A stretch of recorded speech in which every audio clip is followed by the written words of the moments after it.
वबरकातुहू।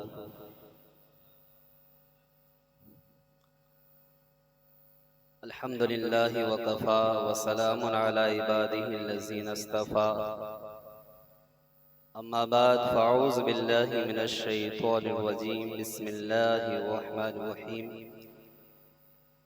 वज़्कुर fill किताबि Ibrahim इन्नहु कान सिद्दीक़न नबिय्या। सदक़ल्लाहुल अज़ीम व सदक़ रसूलुहुन नबियुल अमीनुल करीम। नहनु अला ज़ालिका लमिनश शाहिदीन वश्शाकिरीन वल्हम्दुलिल्लाहि रब्बिल आलमीन।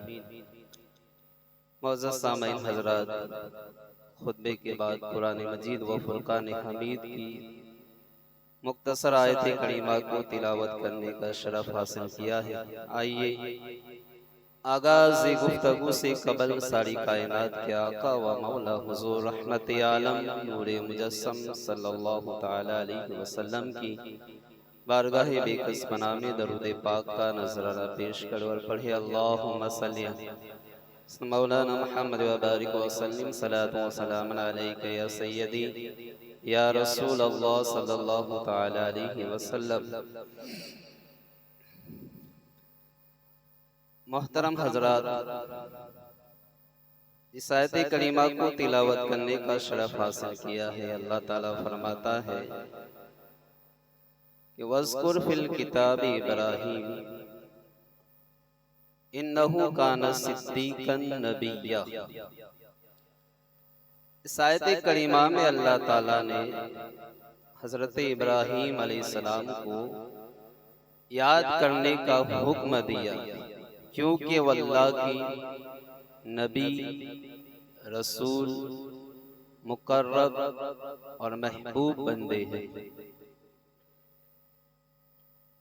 आपका नाम इब्राहीम है। ये सुरियानी ज़बान का लफ्ज़ है और असल में अबुन रहीमुन था, जिसका माना है मेहरबान बाप। चूंकि आप बच्चों पर बड़े मेहरबान थे, नीज मेहमान नवाजी रहमो करम में बड़े मशहूर थे, इसलिए आपको इब्राहीम कहा जाता है। आपका लक़ब अबू ज़ीफ़ान है, यानी बहुत ज्यादा मेहमान नवाज, क्योंकि आपका घर सड़क के किनारे पर था। जो भी वहां से गुजरता आप उसकी मेहमान नवाजी करते थे। हजरत इब्राहीम अलैहिस्सलाम को 10 फजीलतें ऐसी हासिल है जो आपके साथ खास है। वो फजीलतें ये है कि प्यारे आका सल्लल्लाहु ताला अलैहि वसल्लम के बाद सबसे अफजल हजरत इब्राहीम अलैहिस्सलाम। बच्चे पीछे जाए, ऊपर जाए, और जो बाहर बड़े हजरात बैठे हैं उनसे मुअद्दबाना गुजारिश है अंदर तशरीफ लाए। अव्वल सफ़ों में बैठने का बहुत ज्यादा सवाब हदीसों में बयान किया गया है, तो आप जरा से गुजारिश है कि सवाब से बेनियाज ना हो, अंदर तशरीफ लाए और बच्चे ऊपर तशरीफ ले जाए। मोहतरम हजरात, 10 फजीलतें ऐसी है जो हजरत इब्राहीम अलैहिस्सलाम के साथ खास है। एक तो ये है कि प्यारे आका सल्लल्लाहु अलैहि वसल्लम के बाद सबसे अफजल हजरत इब्राहीम अलैहिस्सलाम। हजरत इब्राहीम अलैहिस्सलाम ही अपने बाद आने वाले तमाम अंबियाए किराम के वालिद हैं। हर आसमानी दिन में आपकी ताअत और पैरवी है। हर दिन वाले आपकी ताज़ीम करते हैं। कुर्बानी आपकी यादगार है। हज के अरकान आपकी यादगार है। मकाम इब्राहीम जिस पर खड़े होकर आपने बैतुल्लाह को तामीर किया, वो भी आपकी यादगार है। आप ही बैतुल्लाह की पहली तामीर करने वाले, यानी उसे घर की शक्ल में बनाने वाले। मुसलमानों के फौत होने वाले बच्चों की आप और आपकी अहलिया हजरत सारा आलम बरज़ख में परवरिश करते हैं। कयामत में सबसे पहले आप ही को उम्दा लिबास अता होगा, उसके फौरन बाद हमारे आका सल्लल्लाहु ताला अलैहि वसल्लम।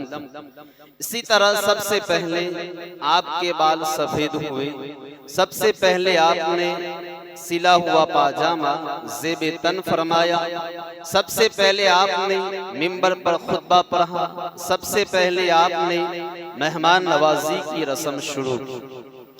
अब आपका लक़ब खलील है,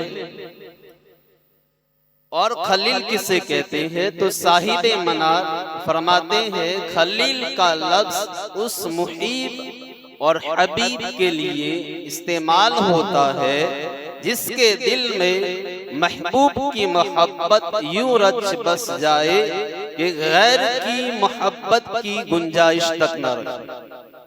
यानी जिसके दिल में सिर्फ महबूब की मोहब्बत, किसी और की मोहब्बत ना हो, उसे खलील कहते हैं। और साहिबे रूहुल मानी फरमाते हैं कि मोहब्बत में जो मकाम महबूबे रब्बुल आलमीन मुहम्मदुर रसूलुल्लाह सल्लल्लाहु अलैहि वसल्लम को अता फरमाया गया, वो इतना बुलंद है कि हजरत इब्राहीम का ताईरे आरज़ू भी वहां पर नहीं मार सकता।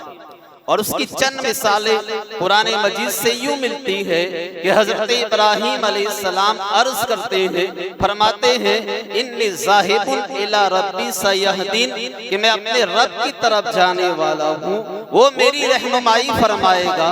जबकि हबीबुल्लाह के बारे में फरमाया सुब्हानल्लज़ी असरा बि अब्दिही, यानी पाक है वो जात जो अपने बंदे खास को ले गई रातों रात। तो खलीलुल्लाह खुद जा रहे हैं और हबीबुल्लाह को ले जाया जा रहा है।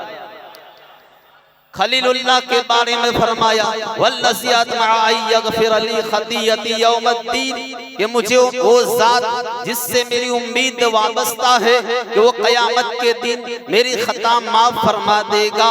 जबकि हबीब के बारे में फरमाया इन्ना फतहना लका फतहम मुबीना लियगफिर लकल्लाहु मा तक़द्दम मिन ज़ंबिका व मा तअख्खर, यानी ए महबूब हमने आपको रोशन फतह अता फरमाई ताकि आपके सबब आपके अगलों और पिछलों की खताओं को अल्लाह ताला बख्श देगा। यानी खलीलुल्लाह बख्शिश की उम्मीद लगाए बैठे हैं और महबूब के अगले और पिछलों को खताओं पर बख्शिश का मुज़्दा फिजा सुनाया जा रहा है। इसकी और एक मिसाल देखिए कि खलीलुल्लाह बारगाहे इलाही में अर्ज करते हैं वजअल ली लिसान सिद्किन फिल आखरीन, यानी ऐ अल्लाह बाद में आने वालों में मेरा जिक्र जारी कर दे। जबकि हबीब के बारे में फरमाया वरफ़अना लक ज़िक्रक, ऐ प्यारे हमने आपके खातिर आपके जिक्र को बुलंद कर दिया। इब्राहीम अलैहिस्सलाम के कदम नारे नमरूद में लगे, आग गुलजार हो गई, और प्यारे मुस्तफा के कदम जमीन पर लगे तो हजारों साल से जलने वाली फारस की आग बुझ गई। इब्राहीम अलैहिस्सलाम के लिए नमरूदी आग को गुलजार बनाया गया, जबकि प्यारे आका के लिए मेराज की रात पूरे कुर्रे नार को गुलजार बनाया। खलील ने अर्शे मुअल्ला देखा, हबीब ने ज़ाते खुदा को देखा। खलील को भूख लगे, फरिश्ते खाना लाते हैं और हबीब फरमाते हैं युतइमुनी रब्बी व यस्कीनी, कि मेरा रब मुझे खिलाता और पिलाता। खलीलुल्लाह को लोगों का इमाम बनाया और हबीबुल्लाह को नबियों का इमाम। मोहतरम हजरात, हजरत इब्राहीम अलैहिस्सलाम की विलादत का वाक़या भी बड़ा अजीब व गरीब है। मुफस्सिरीन किराम फरमाते हैं कि एक रात नमरूद ने ख्वाब देखा कि एक सितारा तुलू हुआ है जिसके सामने चांद और सूरज बेनूर हो गए और आहिस्ता आहिस्ता रोशनी पूरे आसमान पर फैल गई। नमरूद इस ख्वाब से खौफजदा हो गया, परेशान हुआ और उसने काहीनों से इस ख्वाब की ताबीर पूछी। उन्होंने कहा कि इस ख्वाब की ताबीर ये है कि इस साल तेरी सल्तनत में एक लड़का पैदा होगा जो तेरे सवाल का बाइस होगा, जो तुझे और तेरी सल्तनत को नेस्तो नाबूद कर देगा और बजाय तेरे दिन के उसका दीन राइज होगा। ये सुनते ही नमरूद परेशान हो गया और उसने हुक्म दिया कि जो भी बच्चा पैदा हो उसे कत्ल कर दिया जाए। नीज मर्द औरतों से अलग रहे, मर्द और औरत अलहिदा अलहिदा रहे। नीज जितनी औरतें पहले से आमेला है, अगर उनके यहाँ लड़कियां पैदा होती है उन्हें छोड़ दिया जाए, लड़के पैदा हो उन्हें ज़बह कर दिया जाए। चुनांचे इस हुक्म पर अमल शुरू हुआ, हजारों बच्चे कत्ल होने लगे। नमरूद जब लाखों बच्चों के कत्ल में मसरूफ था और वो ये समझता था कि मैं अपने मिशन में कामयाब हो गया हूँ, इरादे में कामयाब हो गया हूँ, अब वो बच्चा दुनिया में आ ही नहीं सकता। तो उसी वक्त काहीनों ने नमरूद को खबर दी कि फला रात वो बच्चा अपनी माँ के शिकम में आया। नमरूद ने उसी वक्त वजीरों को बुलाया और हुक्म दिया कि फला रात निहायत सख्ती से पहरे का इंतजाम किया जाए और तमाम मर्दों को शहर से निकालकर जंगल में नजरबंद कर दिया जाए। चुनांचे ऐसा ही हुआ, तमाम मर्द शहर से बाहर कर दिए गए और खुद नमरूद भी अपने वजीरों को लेकर शहर से बाहर चला गया और औरतों को ताकीदी हुक्म दिया कि खबरदार कोई औरत घर से बाहर ना निकले वरना जान से मार दी जाएगी। अलगर्ज औरतें घरों में छुपकर बैठ गई, मर्द जंगलों में जा पड़े। गोया नमरूद ने कज़ा व कदर का दरवाजा अपनी दानिश में बंद कर दिया, मगर तकदीराते इलाहिया को कौन टाल सकता है?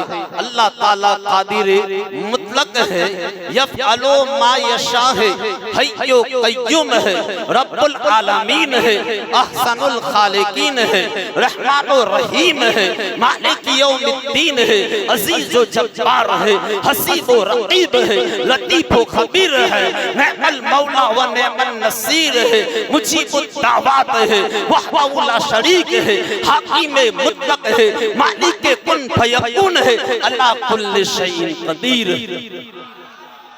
अल्लाह ताला जब किसी चीज का इरादा फरमाता है तो फरमाता है कुन हो जा, फयकुन तो वो चीज हो जाती है। तख्लीक कायनात का जर्रा जर्रा गवाह है कि वो कादिर मुतलक जात है। जमीन व आसमान की तख्लीक का इरादा फरमाया, वो बन गए। फिर हजरत आदम की बारी आई, लक़द खलक़नल इंसान फी अहसनि तक़वीम का ताज पहना कर मस्जिदे मलाइक बनाया। अम्मा हव्वा की तख्लीक फरमाना चाहिए, अलग अंदाज अपनाया।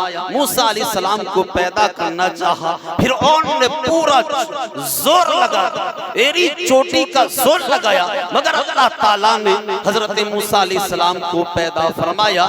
इसी तरह कई वाक़ियात कुरान और अहादीस में और तारीख की किताबों में मौजूद है। नमरूद ने लाख जतन की, कई बच्चे कत्ल किए, रोकने की कोशिश की, मगर अल्लाह ताला ने हजरत इब्राहीम अलैहिस्सलाम को पैदा फरमाया। हजरत इब्राहीम अलैहिस्सलाम की विलादत का वक्त, पैदाइश का वक्त करीब आया तो आपकी वालिदा उस तय खाने में चली गई जो शहर से दूर आपके वालिद ने खोद कर तैयार किया था। वहाँ हजरत इब्राहीम अलैहिस्सलाम की विलादत हुई। अल्लाह के खलील है, गार में तने तनहा आपकी वालिदा है और नन्ना सा खलील है। माँ ने बेटे को आंखों से लगाया, चूमा, फिर कपड़े में लपेट कर गार में यानी उस तहखाने में लेटा दिया। तहखाने का दरवाजा पत्थरों से बंद किया। हालात पर नजर है, जासूस हर तरफ मौजूद है। पूरा एक महकमा है जिस पर अमल हो रहा है। हजरत इब्राहीम की वालिदा अपने शहजादे को, नन्हे लगते जिगर को, हजरत इब्राहीम को खाने में लिटाकर घर आ जाती है। अब रोजाना वालिदा दूध पिलाने आती तो क्या देखती कि आप अपनी उंगली का अंगूठा, अपनी उंगली का किनारा चूस रहे हैं, तो उससे दूध बरामद होता, उससे दूध निकल रहा होता है। फिर अल्लाह ताला ने हजरत इब्राहिम अलैहिस्सलाम की परवरिश अपनी कुदरत कामिला से इस तरह फरमाई कि आप एक दिन में 1 महीने के बराबर नशोनुमा पाते थे। हजरत इब्राहिम अलैहिस्सलाम इस दुनिया में तशरीफ लाए। नमरूद की बादशाहत थी। नमरूद बड़ा जालिम, बड़ा अहमक और निहायत सरकश और जालिम बादशाह। ऐसा बदबख्त था कि था तो बंदा मगर खुदाई का दावा करता, लोगों को मजबूर करके उनसे अपनी इबादत करवाया। हजरत इब्राहिम अलैहिस्सलाम ने कलमा हक बुलंद फरमाया, दीन हक की तबलीग शुरू फरमाई, लोगों को अल्लाह की इबादत की तरफ बुलाया। इस सिलसिले में हजरत इब्राहिम अलैहिस्सलाम और नमरूद के दरमियान एक मर्तबा तौहीद के मौजू पर मुनाजरा भी हुआ। अल्लाह ताला ने इस मुनाजरे को सूरह बकरा में जिक्र फरमाया है। चुनांचे इरशाद फरमाया, अलम तरा इलल लज़ी हाज इब्राहिम फी रब्बी। इस मुनाजरे की तफसील यूं है कि एक मर्तबा कहत साली हो गई, बारिशें रुक गई, अनाज खत्म हो गया, लोग मुश्किलात का शिकार हुए। ऐसे मुश्किल वक्त में नमरूद ने ये चाल चली कि गल्ले और अनाज के तमाम जखीरे अपने कब्जे में कर लिए। अब जो कोई गल्ला लेने आता, नमरूद उससे पूछता कि तेरा रब कौन है, वो कह देता कि मेरा रब तू है, तो नमरूद उसे गल्ला दे देता। उसी दौरान हजरत इब्राहिम अलैहिस्सलाम भी नमरूद के दरबार में तशरीफ लाए। उस वक्त ये मुनाजरा हुआ। चुनांचे नमरूद ने पूछा कि ऐ इब्राहिम, आपका रब कौन है? तो आपने फरमाया, रब्बी अल्लज़ी युही व युमीत, मेरा रब वो है जो जिंदगी देता है और मौत देता है। यानी ऐ नमरूद, तेरा जिंदा होना और अनकरीब मौत के घाट उतर जाना मेरे रब की रोशन दलील है।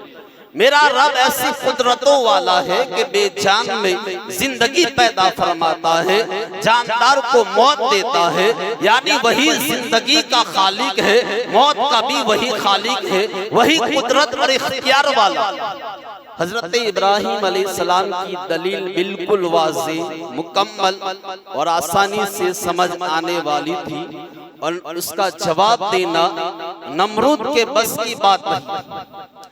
अलबत्ता नमरूद एक बादशाह था, आस पास सब उसके वजीर और मुशीर थे, उसे खुदा मानने वाली कौम थी। उन सब के सामने हजरत इब्राहिम अलैहिस्सलाम की दलील का जवाब न बन सकना नमरूद के लिए सख्त जिल्लत का सबब था। लिहाजा उस बेवकूफ ने अपनी झूठी इज्जत बचाने के लिए निहायत अहमकाना जवाब दिया और कहा कि अना उही व उम्मीद, क्या इब्राहिम, मैं भी जिंदगी देता हूँ, मौत भी देता हूँ। यानी ऐ इब्राहिम, अगर आपके कहने के मुताबिक रब वो है जो जिंदगी देता है, मौत देता है, तो ये काम तो मैं भी कर सकता हूँ। हजरत मोहतरम, जो लोग सो रहे हैं उनसे गुजारिश है बेदार हो और जागे, जरा चुस्ती के साथ बैठे, ताजगी के साथ बैठे। आपको देखकर दूसरे 3 लोग भी सो रहे हैं, क्या फायदा है? कई मस्जिदें हैं जहाँ सवाई को अजान होती है, जमात होती है, वहां जाओ, नमाज पढ़ के घर बार सो जाओ। हम सिर्फ 2 रकात के लिए आते हैं। यहाँ वही आना चाहिए जिसको शौक हो और जिसको कुछ सीखने समझने का जज्बा हो, वरना ऐसी टाइम पास के लिए पूरी जिंदगी हम तकरीर कर सकते। तो कुछ सीखने की नीयत से आओ, आए सो गए, ठंडी हवा लगी, उस एसी का भी क्या फायदा जो आपको सुलाता। तो मोहतरम हजरात, हजरत इब्राहिम अलैहिस्सलाम ने अल्लाह की वहदानियत पर पहली दलील ये दी, मेरा रब वो है जो जिंदगी देता है और मौत देता है। बिल्कुल वाज़ेह दलील थी। यानी ऐ नमरूद, तेरा जिंदा होना और थोड़ी अरसे के बाद मर जाना, ये मेरे रब की रोशन दलील है। लेकिन उस बेवकूफ ने अपनी झूठी इज्जत बचाने के लिए कहा कि ये काम तो मैं भी करता, मैं भी जिंदगी देता हूँ, मौत देता हूँ। यानी ऐ इब्राहिम, अगर आपके कहने के मुताबिक रब वो होता है जो जिंदगी देता है, मौत देता है, तो ये काम तो मैं भी कर सकता हूँ, लिहाजा आपकी दलील की रूह से मैं भी रब हूँ। फिर नमरूद ने अपने इस दावे को साबित करने के लिए दो कैदी बुलाए, एक को रिहा कर दिया और एक को कत्ल कर दिया और कहा कि देखो, जिसको मैंने आजाद किया है मैंने उसे जिंदगी दी है और जिसको मैंने कत्ल किया है मैंने उसे मौत दी है। अल्लाह अकबर, कैसी हिमाकत है, कैसी जिहालत है। बेजान चीज में जान डालना और जिंदा शख्स को जिंदा रहने देना, दोनों में जमीन और आसमान का फर्क है। हजरत इब्राहिम अलैहिस्सलाम की दलील बिल्कुल पुख्ता और वाज़ेह थी, जिसे अक्लमंद लोग समझ सकते थे। लेकिन वहां मौजूद सब के सब नमरूद के हिमायती और नमरूद के मानने वाले थे। नमरूद की इस हिमाकत को वो उसकी फतह समझने लगे। तो हजरत इब्राहिम अलैहिस्सलाम ने अपनी इसी दलील को दूसरे अंदाज से पेश किया और फरमाया, फइन्नल्लाह याती बिश्शम्सि मिनल मशरिक़ फ़अति बिहा मिनल मग़रिब। ऐ नमरूद, मेरा रब वो है जो सूरज को मशरिक से लाता है, तू मगरिब से लाके दिखा। यानी ऐ नमरूद, बेजान चीज में जान पैदा करना तेरे बस में नहीं है, ये काम तू नहीं कर सकता। लेकिन इससे आसान काम कर दे, और वो ये है कि सूरज रोजाना मशरिक से निकलता है, मगरिब की तरफ जाता है, तो उसकी सिमत को बदल दे और सूरज को मगरिब से निकालकर मशरिक की तरफ चलाकर दिखा दे। बस ये सुनते ही नमरूद बेहोश हो गया, हक्का बक्का हो गया, उसके होश उड़ गए, उससे कुछ और तो ना बन सका और हट धर्मी करते हुए कहने लगा कि इब्राहिम जाओ, मेरे पास तुम्हारे लिए अनाज और गल्ला नहीं है, उस रब से मांगो जिसकी तुम इबादत करते हो। अल्लाह अकबर। हजरत इब्राहिम अलैहिस्सलाम खाली हाथ वापस हुए। रास्ते में एक रेत के टीले से आपने एक थैले में रेत को भर लिया, घर पहुंचे और रेत से भरा हुआ थैला रखा और खुद आराम फरमाने लगे। जब आप बेदार हुए तो आपकी अहलिया हजरत सारा ने आपको खाना पेश किया, तो आपने फरमाया कि ये अनाज कहाँ से आया है? तो अर्ज किया कि ये तो वही है जो आप थैले में भर कर लाए हैं। तो हजरत इब्राहिम अलैहिस्सलाम समझ गए कि अल्लाह ताला ने अपने खजानाए कुदरत से ये रिज़्क हमें अता फरमाया है। मोहतरम हजरात, तो ये हजरत इब्राहिम अलैहिस्सलाम की शख्सियत है। हजरत इब्राहिम अलैहिस्सलाम ने जब तबलीग का आगाज किया, ऐलान नबूवत फरमाया, तो सबसे पहले अपने घर से आगाज किया, अपने चचा से शुरू किया और अपने चचा को बुत परस्ती से, शिर्क से बाज रहने की और अल्लाह के एक होने की दलील दी और अल्लाह के माबूद हकीकी होने पर आपने दलाइल दिए और एक अल्लाह पर ईमान लाने की दावत दी। मगर आपका चचा आपकी बात मानने की बजाय आपका दुश्मन हो गया। उसके बाद आपने अपनी कौम को तबलीग फरमाई, बुत परस्ती से रोका, मुसलसल नेकी की तबलीग और दावत देते रहे, मगर आपकी कौम भी आपकी बात मानने के लिए तैयार न हुई। वो भी आपके दुश्मन हो गए और कहने लगे कालुक तुलू हो अब हर को हो, यानी इब्राहिम को कत्ल कर दो या जला दो। सदरुल अफाजिल अल्लामा नईमुद्दीन मुरादाबादी रहमतुल्लाहि ताला अलैहि फरमाते हैं कि नमरूद और उसकी पूरी कौम हजरत इब्राहिम अलैहिस्सलाम को जलाने पर मुत्तफिक हो गई। उन्होंने एक मकान में कैद कर दिया। कड़िया कुसी एक गांव में इमारत बनाई और उसमें ऐलान किया कि लकड़ियां जमा करते रहो। अब सरकारी सतह पर यह काम हुआ। बच्चा, बूढ़ा, बीमार, ज़ईफ, हर एक उसमें लकड़ियां डाल रहा। औरतें मन्नत मानती, फला काम हो गया, इतनी लकड़ियां डालूंगी। जब वो 4 दीवारी लकड़ियों से भर गई तो उसमें आग लगा दी। आग के शोले भड़कने लगे, उसकी इसकी तपिश हरारत इतनी ज्यादा थी कि हवा में उड़ने वाले परिंदे, प्रवास करने वाले जल जाते। अब इब्राहिम अलैहिस्सलाम को आग में डालने का मसला था। चुनांचे उन्होंने एक मंजनिक तैयार की, जिसके जरिए पहले जमाने में पत्थर फेंके जाते। इब्राहिम अलैहिस्सलाम को बांधकर मंजनिक में रखा। अल्लाहू अकबर, एक जान है, दुश्मन सारा जहां है। सारा जहां इब्राहिम को मिटाना चाहता है, लेकिन रब्बे जहां अपने खलील को बचाना चाहता है। हजरत काब फरमाते हैं कि गिरगिट के अलावा हर जानवर आग को बुझाने की फिक्र करता। चुनांचे बुखारी शरीफ की रिवायत है, गिरगिट फूंके मार रहा था ताकि आग और जले और खलीलुल्लाह जल जाए। इसलिए सरकार ने गिरगिट को मारने का हुक्म दिया। उधर हुदहुद के बारे में आता है कि वो दूर दरिया पे जाता, चोंच में पानी लाता, आग पर गिराता। अगरचे गिरगिट की फूंकों से आग में इजाफा नहीं हुआ और हुदहुद के पानी डालने से आग में कमी नहीं हुई, मगर इन्नमल आमालु बिन्नियात का कानून अज़मत रिसालत के हवाले से जानवरों पे भी लागू होता है। लिहाजा चुनांचे जो गिरगिट को सजा मिली, आपने सुनी कि सरकार ने उसे मारने का हुक्म दिया है। अब हुदहुद को क्या इनाम मिला? तो हुदहुद को ये इनाम मिला कि कुरान करीम में बाशऊर अक्लमंद परिंदे के तौर पर उसका जिक्र आ गया। और यही हुदहुद था जो हजरत सुलेमान अलैहिस्सलाम के पास बिल्किस की खबर लेकर आया था। दूसरा इनाम ये मिला कि ता क़यामत अल्लाह ताला ने उसके सर पर ताज सजाकर दिगर परिंदों से उसे मुमताज कर दिया। और एक इनाम ये मिला कि दूसरे परिंदे आग के ऊपर से गुजरते जल जाते, मगर ये सलामत रहते। अल्लाह ताला ने उसे ऐसी नजर अता फरमाई कि ये फिजा में जितनी भी बुलंदी पर उड़ रहा हो और जमीन में कितनी ही गहराई में पानी हो, उसे पता चल जाता है कि यहाँ पानी।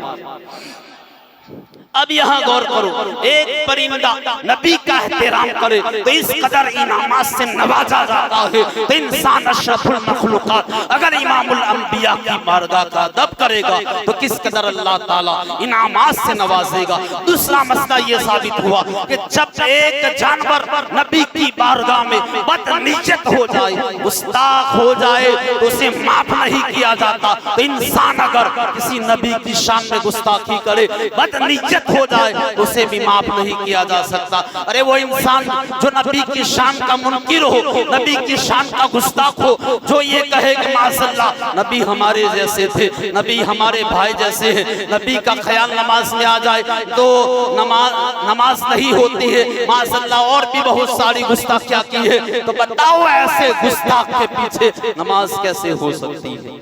मोहतरम हजरत, हजरत इब्राहिम अलैहिस्सलाम जब आग में जाने की तैयारी कर रहे थे तो क्या हाल था। मुफस्सिरीन फरमाते हैं कि जमीन व आसमान पर लर्ज़ा तारी हो गई, बल्कि चीखें निकल गई। तमाम मखलूक अल्लाह की बारगाह में अर्ज करने लगी, क्या परवरदिगार, इब्राहिम तेरा खलील है और आग में डाला जा रहा है, तू हमें इजाजत दे, हम तेरे खलील की मदद करें। अल्लाह ने फरमाया कि बेशक वो मेरा खलील है, इसके अलावा मेरा कोई खलील नहीं, मैं उसका माबूद हूँ, मेरे अलावा इसका कोई माबूद नहीं। अगर मेरा खलील तुमसे मदद चाहे तो करो, मुझे कोई एतराज नहीं है, वरना मेरे और उसके दरमियान से हट जाओ, क्योंकि इसको मोहब्बत और राज़े खुल्लत। फिर पानी का फरिश्ता हाजिर हुआ, अर्ज किया अगर इजाजत हो मैं आग को बुझा दूं। फिर हवाओं पर मुकर्रर फरिश्ता हाजिर हुआ, अर्ज किया अगर आप इजाजत दे मैं पूरी आग को हवा में उड़ा दूं। आपने फरमाया मुझे तुमसे कोई हाजत नहीं है, हस्बी अल्लाह व निअमल वकील, मेरे लिए अल्लाह काफी है और बेहतरीन कारसाज है। अगर वो बचा कर राजी है तो मैं बच कर राजी हूँ, अगर वो जला कर राजी है तो मैं जल कर राजी। फिर सैयदुल मलाइका जिब्रील अमीन बारगाह खलील में हाजिर, अर्ज किया हल का हाजा, ऐ इब्राहिम कोई हाजत हो तो बताए। तो आपने फरमाया अम्मा इलैका फला हाजत, कि ऐ जिब्राइल जहां तक तेरी बात है तो तेरे साथ कोई हाजत नहीं। अर्ज किया रब की बारगाह में कुछ अर्ज करना है तो बताए। फरमाया हस्बी सुवाली इल्महु हाली, कि वो मेरे हाल को जानता है। और किसी ने बड़ा खूबसूरत इसका तर्जुमा किया है कि जानता है वो मेरा रब्बे जलील, आग में जाता है अब उसका खलील। अब यहाँ हजरत इब्राहिम अलैहिस्सलाम ने ना अल्लाह ताला से मदद मांगी, ना फरिश्तों से मदद ली, ना किसी का वसीला लिया। अगर इब्राहिम अलैहिस्सलाम अल्लाह की बारगाह में हाथ उठाकर दुआ कर देते तो नाजायज तो नहीं थी, रब से मांगना था। फिर दुआ इबादत की जान है, इबादत का मकसद है। लेकिन इब्राहिम अलैहिस्सलाम ने ना अल्लाह की बारगाह में दुआ की, ना अल्लाह से मदद मांगी, ना फरिश्तों से मदद मांगी। कुछ बेवकूफ यहाँ कहते हैं कि देखो इब्राहिम अलैहिस्सलाम ने फरिश्तों का वसीला नहीं पकड़ा, उनकी मदद लेना गवारा नहीं किया, लिहाजा गैरुल्लाह से मदद मांगना शिर्क है, गैरुल्लाह का वसीला शिर्क है, औलिया अल्लाह का वसीला शिर्क है, नबियों का वसीला शिर्क है, उनसे मदद लेना शिर्क है। इस तरह का एतराज करते हैं। लेकिन वो ये क्यों भूल जाते हैं कि इस मौके पर हजरत इब्राहिम अलैहिस्सलाम ने तो अल्लाह से भी मदद नहीं मांगी, अल्लाह से भी दुआ नहीं मांगी, तो क्या अल्लाह से भी मदद मांगना शिर्क है? क्या अल्लाह से मदद मांगना बिदअत है? तो दोस्तों जब खलीलुल्लाह ने अल्लाह से मदद नहीं मांगी तो भला फरिश्तों से मदद कैसे मांगी? दरअसल बात ये है कि यहाँ इब्राहिम अलैहिस्सलाम के मकाम तवक्कुल को उजागर करना था, मकाम तवक्कुल अल्लाह की पहचान करानी मकसूद थी। फिर ये इम्तिहान था, और इम्तिहान में अगरचे अल्लाह की बारगाह में रोना धोना, अल्लाह से मदद तलब करना जायज है, लेकिन जब इम्तिहान ही अल्लाह ताला की तरफ से है तो अगर दुआएं मांग के पास हो जाते तो वो बात ना बनती जो अब बनी है। अब क्या बनी? रब ने फरमाया कि इब्राहिम जब तू कुछ नहीं कहता तो हम खुद ही कह देते हैं या नारुकुनी बरता व सलाम अला इब्राहिम, क्या आग इब्राहिम पर ठंडी और सलामती वाली हो।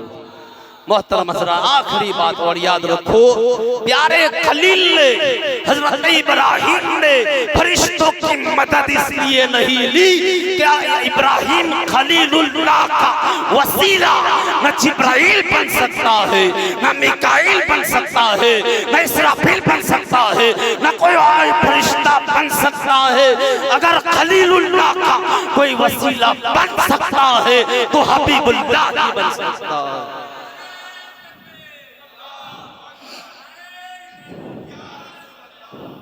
तो हजरात गिरामी याद रखो, खलीलुल्लाह का कायनात में अगर कोई वसीला बन सकता है तो प्यारे मुस्तफा ही बन सकते हैं। तो हजरत इब्राहिम अलैहिस्सलाम इस इम्तिहान में सुरखरू हुए, कामयाब हुए, और नमरूद हलाक हो गया। अल्लाह ताला ने उसे मच्छर के जरिए हलाक कर दिया। अल्लाह ताला हम सबको हजरत इब्राहिम अलैहिस्सलाम जैसी इस्तिकामत अता फरमाए। वमा अलैना इल्लल बलाग। अस्सलामु अलैकुम।